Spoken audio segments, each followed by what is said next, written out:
Secondaire 2, les molécules et le tableau périodique.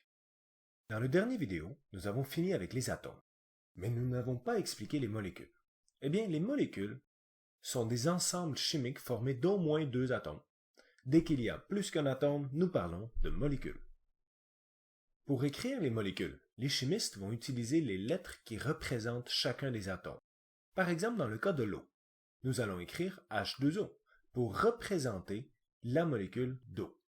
Dans ce cas-ci, nous avons DH pour représenter les atomes d'hydrogène et le O pour représenter l'atome d'oxygène. Mais nous avons deux H, alors nous mettons un indice pour préciser que nous avons deux H et non pas un seul. Le petit 2 s'applique seulement à l'atome qu'il suit.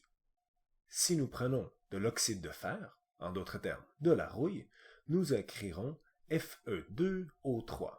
Eh bien, ça veut dire que nous avons le symbole chimique du fer, nous avons le symbole chimique de l'oxygène, nous avons un indice pour nous dire que nous avons deux atomes de fer et un indice pour nous dire que nous avons trois atomes d'oxygène.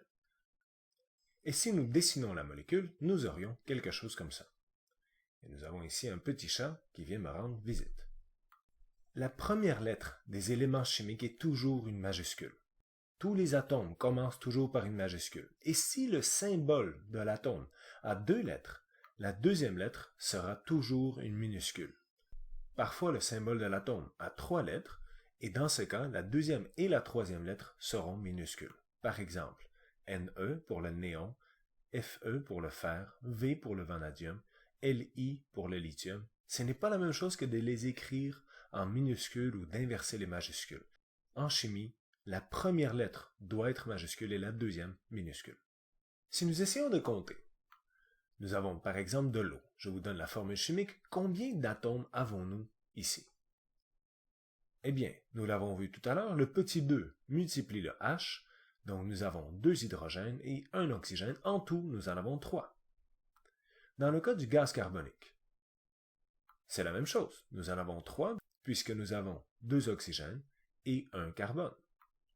Dans le cas du méthane, CH4, nous avons 4 hydrogènes et un carbone, donc 5. Nous avons le propane, 3 carbones et 8 hydrogènes. L'indice s'applique toujours à l'atome après lequel il vient. Donc ici, nous aurions 11. Nous avons du glucose, le sucre. Dans ce cas-ci, nous en aurions 24. Si je prends le phosphate d'argent, j'aurai 3 argent, 1 phosphore et 4 oxygène. En tout, ça me donne 8. Les molécules peuvent être grosses. Les molécules peuvent être de 3 atomes, de 5 atomes, ou plus grosses encore, les molécules peuvent être très très grosses. Certaines molécules peuvent avoir des millions d'atomes. Dans certains cas, par exemple en biologie, nous allons arrêter de représenter les atomes un par un, nous pourrions les représenter un peu différemment, par exemple dans le cas des protéines. Pour plus d'informations, je vous invite tout le monde à aller voir la vidéo de Allo Prof sur la question les atomes et les molécules. Pour ce qui est des atomes eux-mêmes, eh bien tous les atomes peuvent être classés dans un tableau périodique des éléments. Dimitri Mendeleïev, qui nous a donné le tableau périodique des éléments, était un chimiste qui les a placés dans un ordre très précis. En secondaire 4, nous voyons un peu plus le tableau périodique et nous voyons les raisons pour lesquelles les atomes sont placés où ils sont. La forme du tableau périodique n'a rien d'anodin. Il y a vraiment des raisons pour lesquelles elle est bizarre comme ça. Mais chaque case dans le tableau périodique va avoir certains éléments.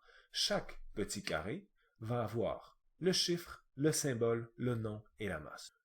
Donc nous aurons le numéro atomique, le symbole chimique, le nom de l'élément et la masse atomique de l'élément.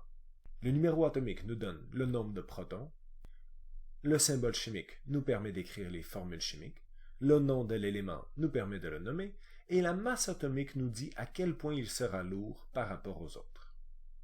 Merci beaucoup tout le monde.